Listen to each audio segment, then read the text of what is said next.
আক্তার দয়া করে, আচ্ছা ঠিক আছে আমি বলছি, তোমরা যারা নতুন, আচ্ছা ক্লাসটাকে তোমরা একটু সবাই শেয়ার করে দাও, লাইভটাকে একটু সবাই শেয়ার করে দাও, তোমাদের বন্ধু বান্ধব সবার মাঝে শেয়ার করে দাও। আর তোমরা যারা নতুন জয়েন করছো তাদের উদ্দেশ্যে বলি, সেটি হচ্ছে যে আমি তোমাদেরকে দেখো একটা লিংক দিয়েছি কমেন্টে, সেই কমেন্টে গেলে তোমরা Facebook page, Facebook group, YouTube channel সব কিছুর লিঙ্ক পাবে, সব কিছুর লিঙ্ক পাবে। তোমরা ফেসবুক পেজটাতে লাইক দিয়ে ফলো দিয়ে রাখবে, আর ফেসবুক গ্রুপটাতে জয়েন্ট রিকোয়েস্ট পাঠাতে পারবে। আমি যে লিঙ্কটা দিয়েছি সেই লিঙ্কে ঢোকো, সেই লিঙ্কে ঢুকলে এভরি ডিটেলস আমার সম্পর্কে এভরি ডিটেলস পাবে, সব কিছু পাবে। তো সেখানে তোমরা কি করবে, জয়েন করবে, ঠিক আছে? আচ্ছা, এখন অথবা এই লাইভের নিচে তোমরা স্ক্রলিং টেক্সট একটা দেখতে পাচ্ছ, সেই স্ক্রলিং টেক্সটও আমার ফেসবুক পেজটার লিঙ্ক দেওয়া আছে, ফেসবুক গ্রুপের লিঙ্ক দেওয়া আছে, ইউটিউব চ্যানেলের লিঙ্ক দেওয়া আছে, হ্যাঁ সব কিছু, সব ডিটেলসের লিঙ্ক দেওয়া আছে। আচ্ছা রাসেল রানা কেমন আছেন স্যার? রাসেল রানা অনেক দিন পর, এতদিন কোথায় ছিলে তুমি? আচ্ছা ঠিক আছে, তাহলে এই ফসফরাস পরমাণুটাকে যদি আমরা উত্তেজিত করি তাহলে কি হয় দেখো, 1s2, আমি কিন্তু খুব স্লোলি তোমাদেরকে দেখাচ্ছি, ভালোভাবে একটু মনোযোগ দিলে এই জিনিসগুলো খুব সহজেই তোমাদের কাছে পরিষ্কার হয়ে যাবে। দেখো 2s2 এগুলো আমাদের সেম থাকবে, 2p6, এই যে 3s উত্তেজিত করলে 3s থেকে দুইটা ইলেকট্রন আছে, এখানে একটা ইলেকট্রন চলে যাবে, 3p তো আমাদের ফুলফিল আছে তাই না, 3d তে চলে যাবে। তাহলে এই 3px1, 3py1, 3pz1, 3d1, ভালো করে লক্ষ্য করে দেখো, আমি এই জায়গাটা আরেকবার একটু রিপিট করি। আচ্ছা সেটা হচ্ছে, এটা এ পর্যন্ত আমাদের স্বাভাবিক ইলেকট্রন বিন্যাস ছিল ফসফরাসের, আর এখানটাতে এসে আমরা দেখতে পাচ্ছি যে 2p6 এর পর এই যে 3s2 ছিল, এখান থেকে উত্তেজিত হয়ে ফসফরাস অণুটাকে যখন আমরা উত্তেজিত করব, অর্থাৎ হিট করলে, এটাকে হিট করলে 3s থেকে একটি ইলেকট্রন লাফিয়ে চলে যাবে কোথায়, 3d তে। তাহলে 3s এ একটি ইলেকট্রন থাকে আর এখানকার একটা ইলেকট্রন চলে যায় 3d তে। 3px, 3py, 3pz এ যে একটি করে ইলেকট্রন ছিল, একটি করে ইলেকট্রনই রয়ে গেল। এখন ভালোভাবে লক্ষ্য করে দেখো, আমরা এখানে ফসফরাসের যে, আমরা স্বাভাবিকভাবে কি জানি, সাধারণত কি বিজোড় ইলেকট্রনগুলো কি হয়, সংকর অরবিটাল তৈরি করে তাই না, এটা ফসফরাসের আমরা ইলেকট্রন বিন্যাস পেলাম। এরপরে আমরা ক্লোরিনের ক্ষেত্রে চিন্তা করি, ক্লোরিনের ইলেকট্রন বিন্যাস কত, 17, 1s2, 2s2, 2p6, 3s2, 3p6, 10, 4, 10, 12, sorry এখানে হবে 5, 3p5, এখানে হবে 3p5। তো এখন এটা কিন্তু আমাদের ক্লোরিনের স্বাভাবিক ইলেকট্রন বিন্যাস। এখন যদি এটা আমরা স্বাভাবিকভাবে লিখি 1s2, 2s2, 2p6, 3s2, এই 3p অরবিটালটাকে আমরা হুর নীতি অনুযায়ী কিভাবে লিখতে পারি, 3px2, 3p, sorry 3py2, 3pz1, ভালো করে লক্ষ্য করে দেখো এই জায়গাটা, 3p5টাকে আমরা এইভাবে লিখতে পারি, 3px2, 3py2 এবং 3pz1, কারণ দুটো দুটো 4টা আর একটা 5টা।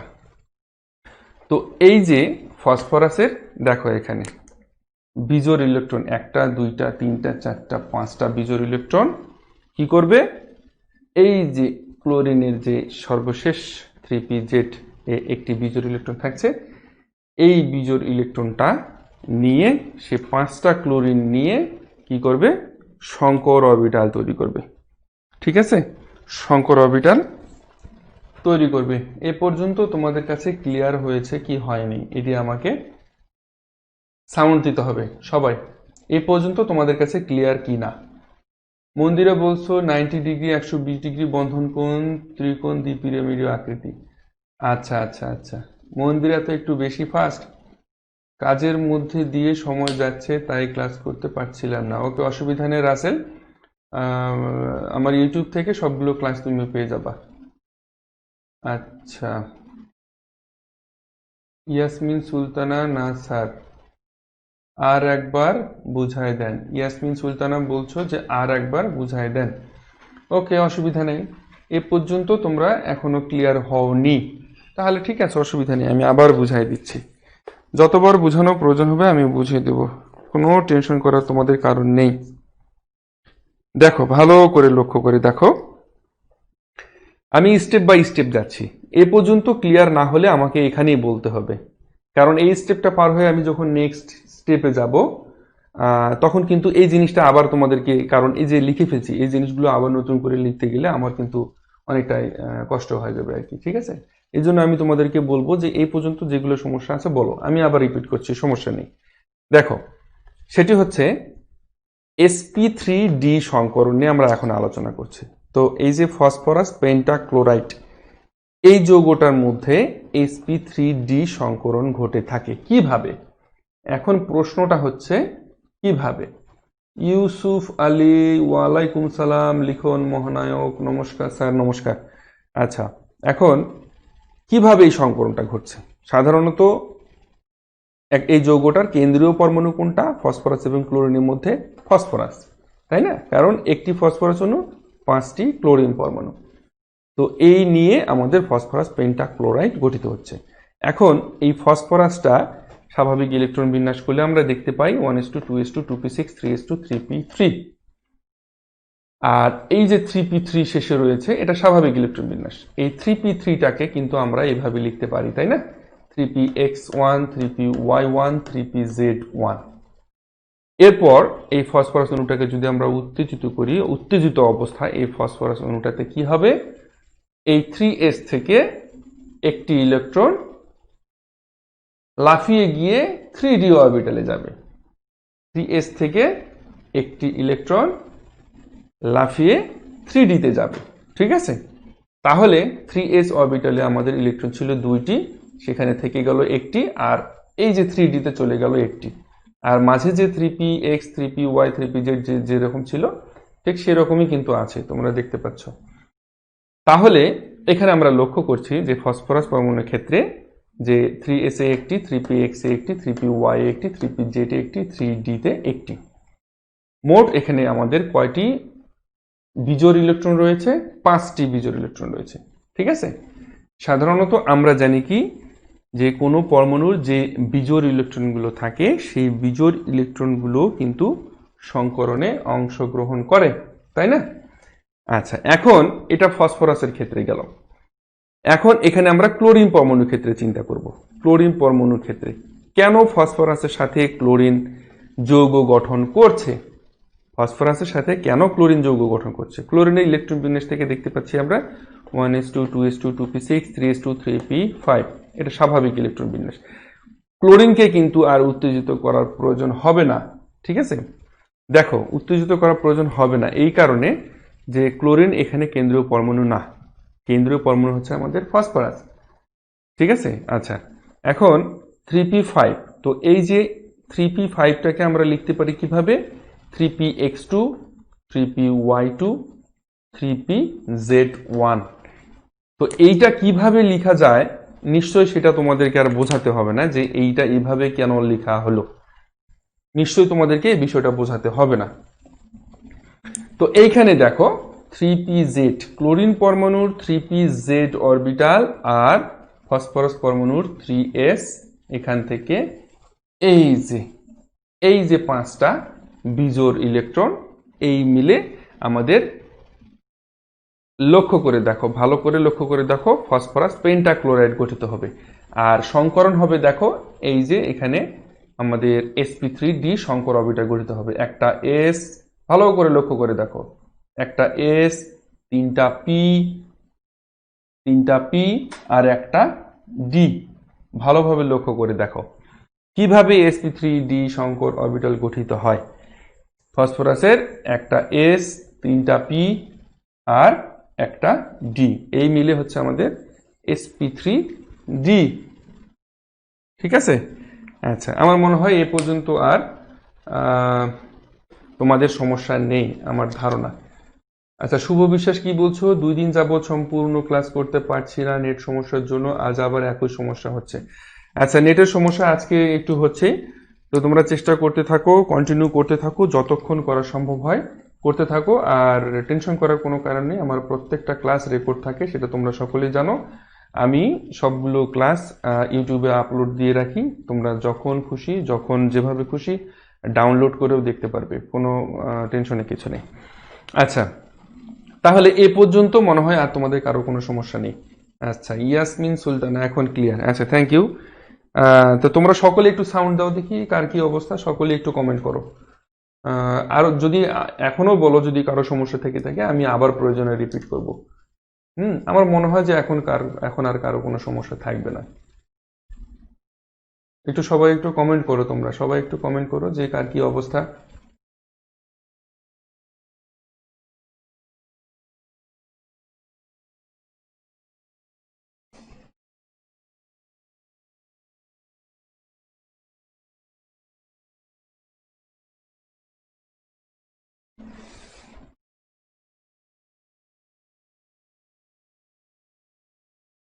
সবাই একটু কমেন্ট করো স্যার, কার কি সমস্যা, যদি সমস্যা থাকে আমাকে বলো।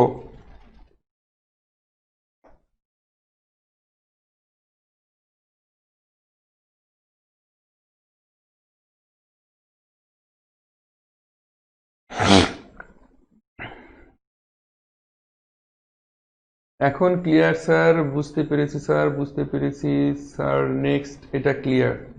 আচ্ছা, ওকে ওকে, সবাইকে একটু সুযোগ দিতে হবে, তো সবাইকে একটু সুযোগ দিতে হবে, যেহেতু লাইভ ক্লাস তোমাদের সবার কাছে আমি মাঝে মাঝে তো জানতে চাইবো কার কি সমস্যা আছে, তাই না? একটু সবাইকে সুযোগ দিতে হবে, সময় দিতে হবে। আচ্ছা, ঠিক আছে। এখন দেখো সংকরণটা কিভাবে হচ্ছে ভালো করে লক্ষ্য করে দেখো। খুব সিম্পল, এটা একেবারে সিম্পল জিনিসগুলো, এটা এমন কোনো কঠিন জিনিস না। আমার চিত্র কিন্তু অতটা ভালো হয় না, হ্যাঁ, আমি চিত্র অতটা ভালো আঁকাতে পারি না, তোমরা একটু ভালোভাবে চিত্রগুলো বুঝে নিও।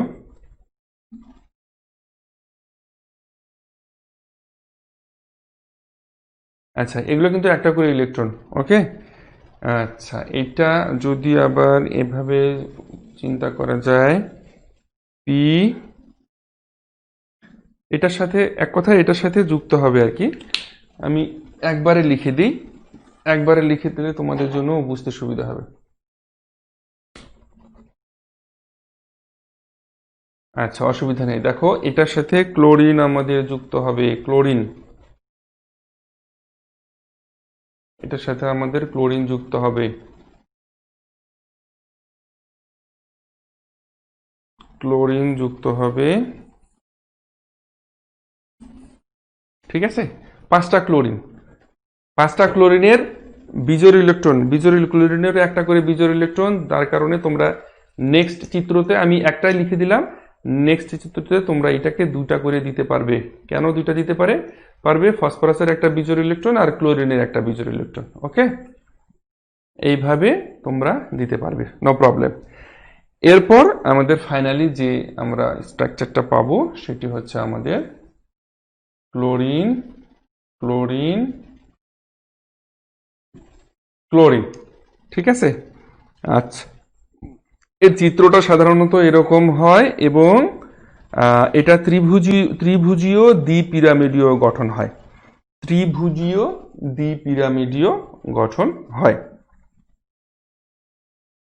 হ্যাঁ, ত্রিভুজীয় দ্বিপিরামিডীয়, ঠিক আছে।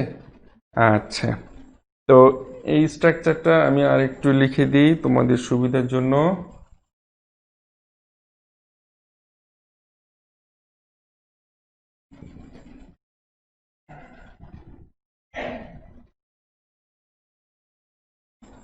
আচ্ছা, এখানে পি,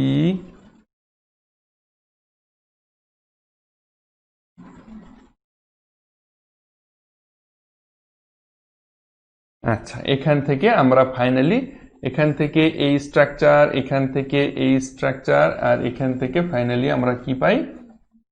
PCl5। যেটি আমাদের কাঙ্ক্ষিত PCl5।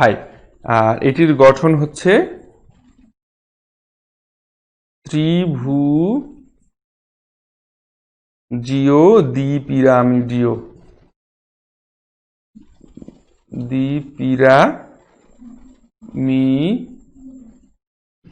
দ্বিপিরামিডীয় গঠন, দ্বিপিরামিডীয় গঠন, ঠিক আছে। sp3d, অর্থাৎ এটাকে আরো একটা নামে বলা যায়, সেটা হচ্ছে ত্রিকোণাকার দ্বিপিরামিডীয়, এটাও বলা যায় ত্রিকোণাকার দ্বিপিরামিডীয়, এটাও বলা যায়। হ্যাঁ, আচ্ছা, এখন এই যে ত্রিভুজের যে শীর্ষ 3টা বিন্দু রয়েছে, এই শীর্ষ 3টা বিন্দুর হচ্ছে তোমার 120 ডিগ্রি, এবং ত্রিভুজের উপরে এবং নিচে দুইটি কোণ হচ্ছে আমাদের 90 ডিগ্রি। হ্যাঁ, অর্থাৎ 120 ডিগ্রি এবং 90 ডিগ্রি। এই দুটো কোণ হয় এটার মধ্যে।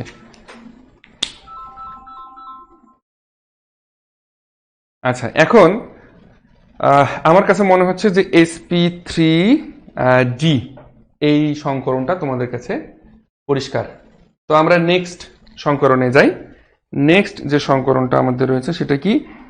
sp3d2। sp3d2।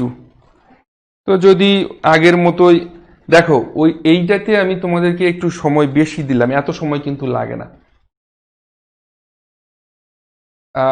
ফারিন আক্তার বলছো যে স্যার আপনি কি প্রতিদিন এই সময় ক্লাস করেন? আচ্ছা, এই তোমাদের এই প্রশ্নগুলো উত্তর আমি আরেকবার দিয়ে দিই। যারা নতুন রয়েছে তোমাদের এই প্রশ্নগুলো উত্তর হচ্ছে তোমরা ফেসবুক গ্রুপ এবং ফেসবুক পেজে প্রতিদিন আমি নোটিশ করে থাকি। তোমরা পেজে এবং গ্রুপে গেলে দেখবা যে আমি সেখানে প্রতিদিন নোটিশ করে থাকি যে আগামীকালকে ক্লাস নেব কিনা, এবং যদি নেই তবে সেটা কোন সময় নেব। হ্যাঁ, আমি এখন মুখে যে কথাটা বলবো, আমার এই মুখের কথার কিন্তু অ্যাকচুয়ালি কোনো দাম নেই, আমি নিজেই বলছি। আমি সবসময় তোমরা লক্ষ্য করবে গ্রুপে এবং পেজে আমি নোটিশ করে থাকি ক্লাস নেব কি নেব না, বা অ্যাকচুয়ালি নিলে কোন সময় নেব। ওকে, এটা একটু তোমরা সকলে লক্ষ্য করবে। তো যাই হোক, নেক্সট যে আমাদের টপিক সেটা sp3d2।